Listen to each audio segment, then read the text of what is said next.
नमस्कार दोस्तों। कहीं कोई है जो नब्ज़े दुनिया चला रहा है, वही खुदा है जो होके गायब कमाल अपने दिखा रहा है। इस शेर का मतलब आपको इस कहानी से समझ में आएगा।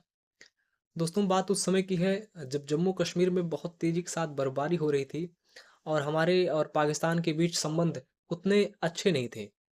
उस समय 15 जवानों की एक टुकड़ी लेकर भारतीय सेना का एक कप्तान ऊपर पहाड़ पर चढ़ाई कर रहा था। चढ़ाई करते-करते सारे जवान हमारे थक गए और सभी को एक होता ना कि कहीं से चाय मिल जाए, क्योंकि सर्दी बहुत ज़्यादा थी, उनको चाय की तलब लगी। उन्होंने सोचा कहीं चाय मिल जाए तो फिर मज़ा आ जाए। अब वो लोग और चढ़ते गए, चढ़ते गए, चढ़ते गए, लेकिन चाय की वहाँ पर दुकान होना तो बहुत असंभव सी बात थी। लेकिन ईश्वर के आशीर्वाद से उन्हें एक टपरी दिखी वहाँ पर, पहाड़ के एक टीले पर एक टपरी दिखी। शायद किसी बूढ़े बाबा की रही होगी या किसी भी व्यक्ति की रही होगी। अब तलब इतनी ज़्यादा लगी थी कि उन 15 जवानों ने जो है कप्तान से इजाज़त माँगी कि सर क्या दरवाज़ा तोड़ दें? क्योंकि तलब इतनी लगी हुई है तो मुझे लगता है कि दरवाज़ा तोड़ देना चाहिए। तो कप्तान ने भी कहा कि ठीक है, दरवाज़ा तोड़ दो। कप्तान भी जो है अपने सेना जो उसकी एक टुकड़ी थी उसके उस मन के भाव को समझते हुए उसने इजाज़त दे दिया। अब इन लोगों ने जो है इन लोगों ने दरवाज़ा को तोड़ दिया, दरवाज़े को तोड़ दिया, वहाँ पर चाय बनाया, कुछ बिस्किट्स वग़ैरह भी रखे हुए थे। उसको खाया, उसके बाद जो है इन लोगों ने ये लोग अपना रास्ता आगे तय करने लगे।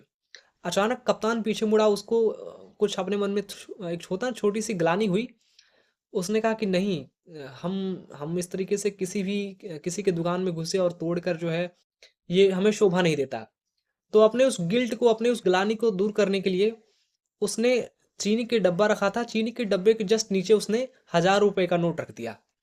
अब कुछ महीनों बाद जब ये लोग वहाँ ऊपर से ऑपरेशन खत्म करके उसी टापू से, उसी टीले से गुज़र रहे थे, तो उसी जिस बाबा की ये दुकान थी, उसी दुकान पे ये लोग रुक कर चाय पीने लगे। तो वो बाबा जो है बड़ी श्रद्धा के साथ, बहुत ही अकीदत के साथ ईश्वर का गुणगान कर रहे थे कि ईश्वर बहुत महान है, ईश्वर बहुत शक्तिशाली है, ईश्वर ने हम सभी को पैदा किया है और ईश्वर की महानता के गुणगान कर रहे थे। तो कप्तान साहब ने कहा कि बाबा आप ईश्वर की बहुत महिमा का बखान कर रहे हैं। ऐसा क्या हुआ? क्या आपको कुछ अनुभव हुआ है कि ईश्वर है कि नहीं है? भाई इतना बड़ा संसार है। ये एक नेचर के तथ्य से सारी चीज़ें चल रही हैं। आपको इतना विश्वास, आपको इतना फ़ेथ, इतना ट्रस्ट क्यों है? कुछ दिनों पहले कुछ लोग आए थे और मेरे बेटे को उठाकर लेकर गए।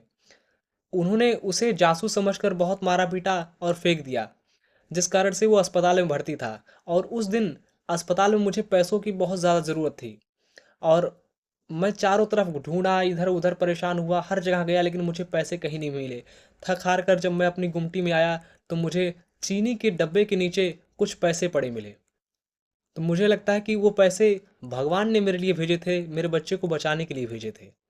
इस पर कप्तान साहब सोच में पड़ गए और उन्होंने इशारा किया अपने बटालियन से कि चुप रहने का, कि उन्हें कुछ ना बताएँ। तो यही होता है दोस्तों कि कभी-कभी जो है खुदा आपको किसी दूसरे का खुदा यानी भगवान बनाकर भेज देता है, मदद करने के लिए। तो ऐसे ही होता है कि जो है बात ये है, कुछ लोग कहते हैं कि ईश्वर नहीं है, भगवान नहीं है, लेकिन मैं नहीं मानता हूँ, क्योंकि जो है बिना ईश्वर के हुए महान मोटिवेशनल स्पीकर बहुत लेजेंड्स हैं हमारे। सोनू शर्मा कहते हैं कि जो है ऐसा कभी हो नहीं सकता कि 15 करोड़ बंदर 15 करोड़ सालों तक 15 करोड़ बार जो है ड्रम बजाते रहें और कोई मजनू सुल्तानपुरी का कोई गाना निकल जाए। तो अगर ऐसा संभव नहीं हो सकता है तो इतना बड़ा बड़ा इतना विराट अस्तित्व, ऐसा पॉसिबल नहीं हो सकता कि बिना किसी के नियंत्रण के ये सारी चीज़ें चल रही हो।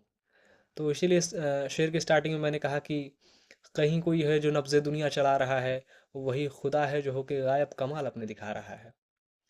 तो यही सारी बातें हैं दोस्तों। और सोनू शर्मा का मुझे एक चीज़ और याद आता है, वो कहते हैं कि जो है एक बार किसी ने उनसे कहा कि जो है खुदा है, भगवान है, ईश्वर है, इस बात के क्या प्रूफ है कि ईश्वर है? तो क्या आपने कभी ईश्वर को देखा है? तो सोनू शर्मा कहते हैं कि जहर खाने से क्या होता है? तो सामने वाले व्यक्ति ने कहा कि मृत्यु होती है। तो उसने कहा क्या तूने कभी मर के देखा है? तो यही है, विश्वास ही ईश्वर है। और मैं सच बताऊं तो मैं नेचर में, प्रकृति में, ईश्वर में, सब चीज़ों में विश्वास करता हूँ।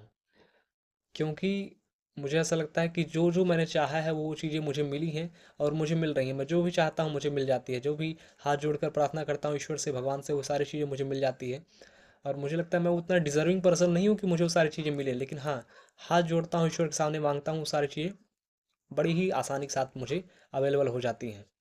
इसलिए मुझे भगवान के ऊपर भरोसा है, और ये कहानी आज जो मैंने आपको सुनाई, इसीलिए सुनाई कि ताकि आप भी भरोसा करें, क्योंकि what your mind conceive and believe it can achieve.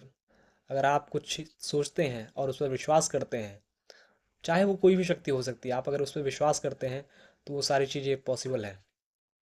फिर लास्ट में वही कहूँगा कि बिना कुछ किए तो दोस्तों जाना नहीं है। आए हैं तो कुछ बहुत बड़ा करके जाएंगे ना, छोटा मोटा तो करने के लिए हम आए नहीं हैं। और हाँ, अगर छोटा मोटा भी करते हैं तो एटलीस्ट इतना कर कर सकते हैं कि एक वक्त होता है ना कि लोग कहते हैं कि मैं इस देश में पैदा हुआ, हमारे देश से हमारा नाम होता है। कम से कम कुछ इतना कर सके कि हमारे देश का नाम हमारे नाम से ना हो सके, मगर हमारे ज़िले का, हमारे कस्बे का नाम तो हमारे नाम से तो जाना ही जाना चाहिए। तो कम से कम कुछ ऐसा करके जाना है दोस्तों। बस ये शब्दों के साथ अपनी वाणी को विराम देता हूँ, और खुद को भी विश्राम देता हूँ, क्योंकि अभी लेटने जाना है, सोने जाना है। ठीक दोस्तों, फिर मिलेंगे किसी अगले वीडियो में। नमस्कार।